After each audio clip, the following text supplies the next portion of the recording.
This is part two now on October 17th. So, Adam and Eve, having now been driven out of the Garden of Eden, life is going to be a lot different. Maybe they're not quite aware of what all that means. We get into chapter 4. So let's then take a look at chapter 4. I'm not going to, I felt it was very important that we almost read every verse of chapter 3. I'm just going to pick out some here and just summarize or paraphrase some of the stuff. But chapter 4 in the book of Genesis is the story, really, of the beginning of life outside of Eden, and we begin with the birth of Cain and Abel. And it says there in verse 2, Abel was the keeper of sheep, Cain was the tiller of the ground. And at one point, again, now I'm summarizing. If you'd like to have me read, I will, but I'm summarizing what there follows. They were to present an offering to the Lord. And Cain was jealous of his brother Abel because his offering was nice and proud and upright, and it appeared as though God accepted his offering more so. And in the end, his jealousy so overtook him, so enraged him, that he killed his brother. Look at verse 8. Cain said to Abel his brother, "Let us go out to the field." And when they were in the field, Cain rose up against his brother Abel and killed him. Then the Lord said to Cain, "Where is Abel your brother?" He said, "I do not know. Am I my brother's keeper?" Verse 10. And the Lord said, "What have you done? The voice of your brother's blood is crying to me from the ground." Let's just stop right there. So again, to show us that there is sin now in the world, sin that has been transmitted from Adam and Eve's disobedience to their children Cain and Abel. Cain has jealousy, Cain has hatred, Cain has evil thoughts that drive him to get rid of those feelings by killing his brother. Was God really not as accepting of Cain's gift, or was it Cain that just thought that? Let me just look. Let me look back. Verse 4, Abel brought of his firstlings of his flock and of their fat portions. And the Lord had regard for Abel and his offering, but for Cain and his offering he had no regard. So Cain was very angry, and his countenance fell.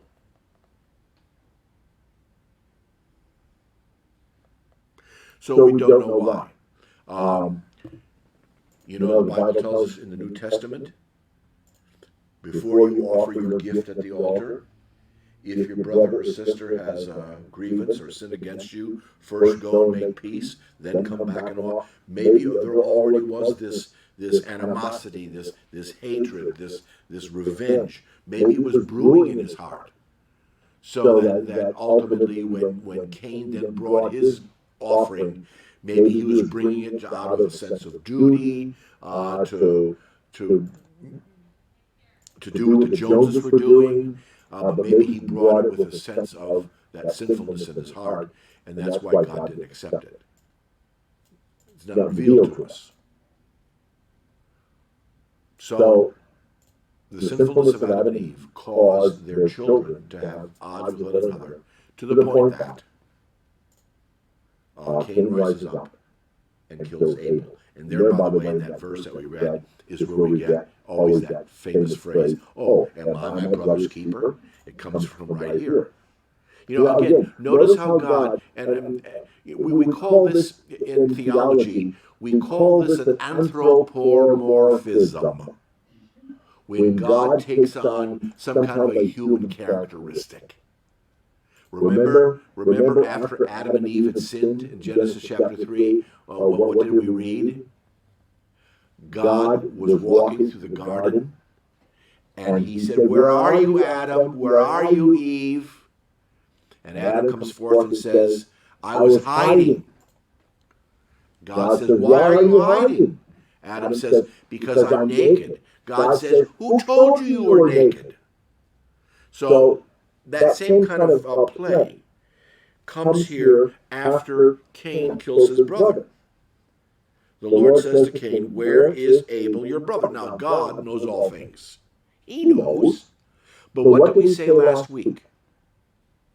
When he goes to Eve and tries to get her to be responsible for what she's done, he's trying to lead Cain to the point of saying, "I killed my brother," trying to own up to your sin. But as we see, that didn't work. And that's sin is like a multifaceted diamond. There's a lot of different little angles to it, and that's another angle to it. Sin wants us to disguise the truth. Sin doesn't want us to accept accountability or responsibility. Sin wants us to pass the buck. Remember last week, goes to the serpent, and then Eve says, "Well, the serpent beguiled me, and I ate." And then he goes to Adam. Adam, "Well, the woman you gave me, I ate." So that's a part of sin. We always want to pass the buck, put the spotlight on somebody else, take it off of me. And that's a trick that people even play today. It's kind of like, watch the puppet over here, and while you're all fixated on that puppet over here, this is what's happening down over here with the other hand. So, any questions so far about Cain and Abel? All right. Now let's go to the second half of that verse 10, chapter 4, where God says now to Cain, "The voice of your brother's blood is crying to me from the ground. And now you are cursed from the ground, which has opened its mouth to receive your brother's blood from your hand. When you till the ground, it shall no longer yield to you its strength. You shall be a fugitive and a wanderer on the earth." Cain said to the Lord, "My punishment is greater than I can bear. Behold, thou hast driven me this day away from the ground, and from thy face I shall be hidden, and I shall be a fugitive and a wanderer on the earth, and whoever finds me will slay me." Then the Lord said to him, "Not so. If anyone slays Cain, vengeance shall be taken on him sevenfold." And the Lord put a mark on Cain, lest any who came upon him should kill him.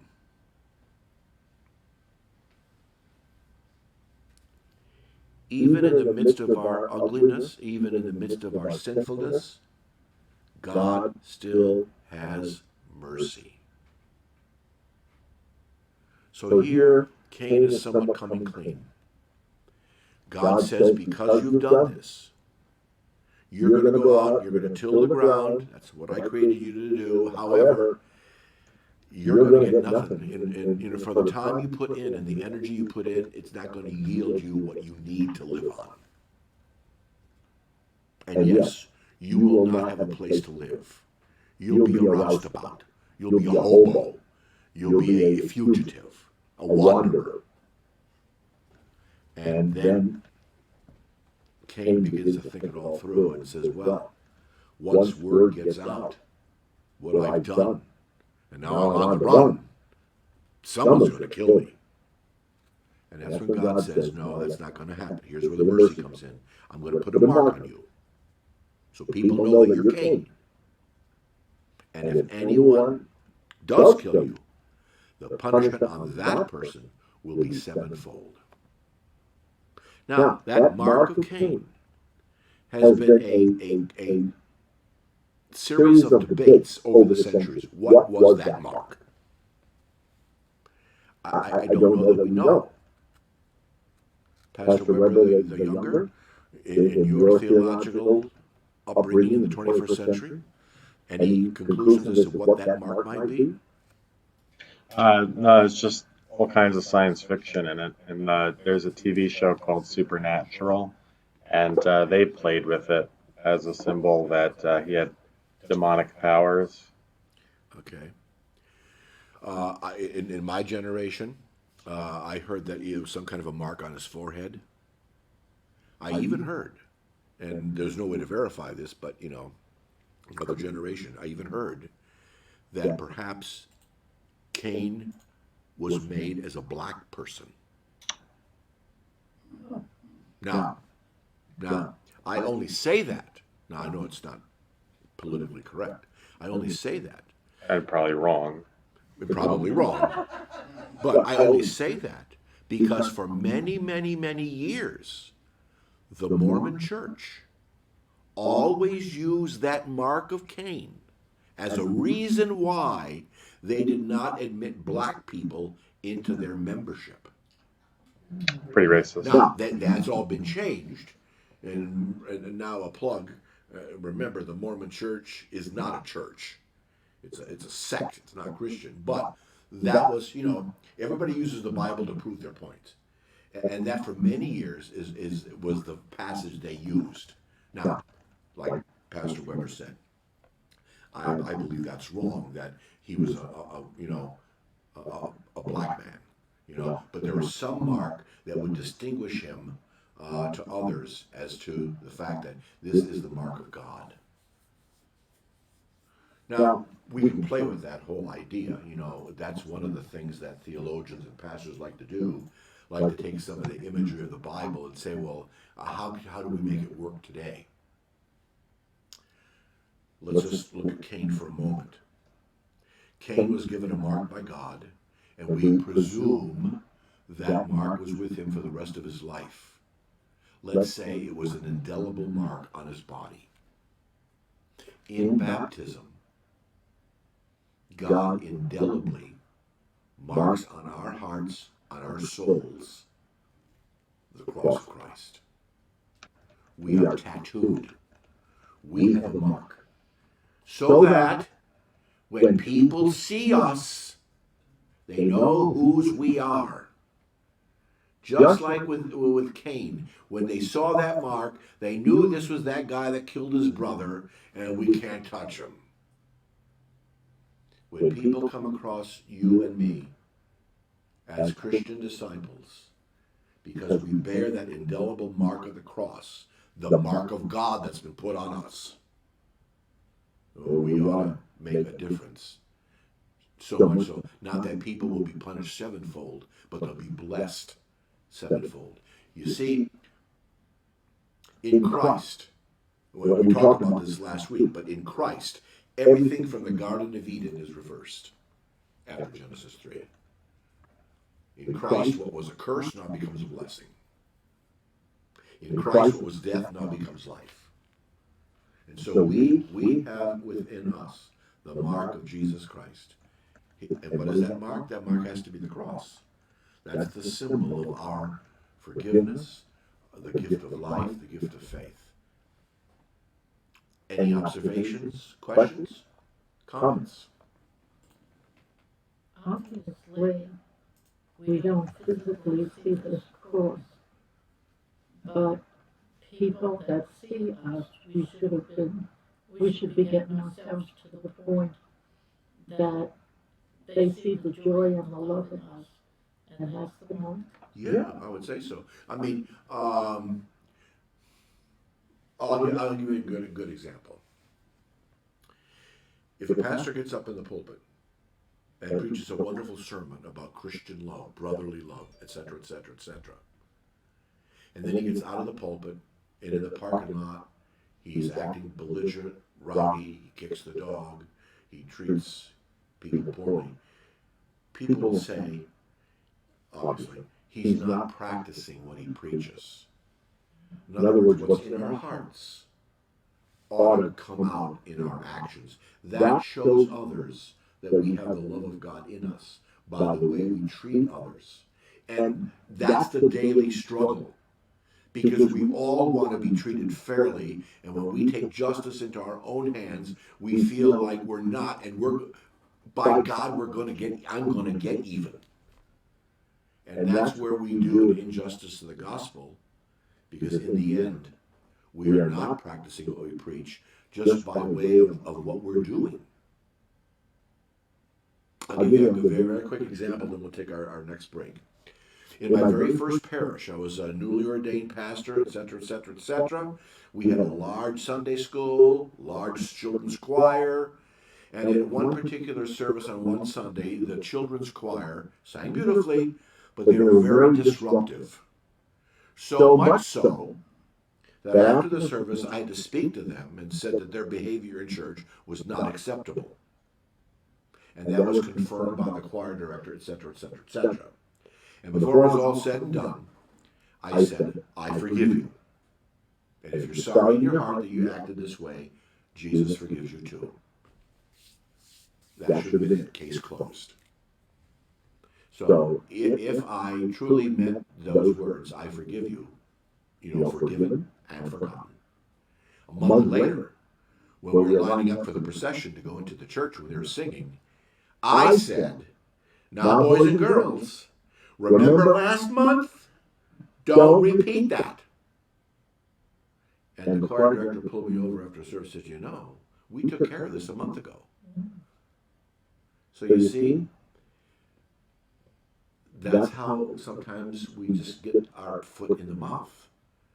I had good intention, just to kind of like, as a good old German, reminding them, what could go wrong. And that's the way it is. If we truly love God, if Jesus is in our hearts, then that's going to show in one way or another by what we do, where we go, what we say. Because if you truly forgive someone, you can't hold it against them. Right. Like I And said. you are holding it against those kids, essentially saying, I don't trust that you're going to be good. That's right. I'm not going to trust you're going to make it through this one either. I'm sure they were. It doesn't stick out in your It head. doesn't stick out in my head, but I think there was the Sunday school classes that come to our services, we got to remember. Well, it's got to remember. I was newly ordained. You had this utopian vision of how it ought to be. We all ought to be monastic, file in. But kids are kids. But it worked out okay. But it was a powerful lesson. I still 40 years later carry with me, because I remember that the choir director was right. Yes, I forgave them, and we had a prayer about it, and that should have been it. Case closed. Now, if they would have misbehaved again, that's another issue. So yes, we carry within us the mark of Jesus Christ, which is the cross. And whatever that cross means from what we know of the Bible, that's what we ought to bring to life in our life, even though we struggle with sin. Let's take our break now.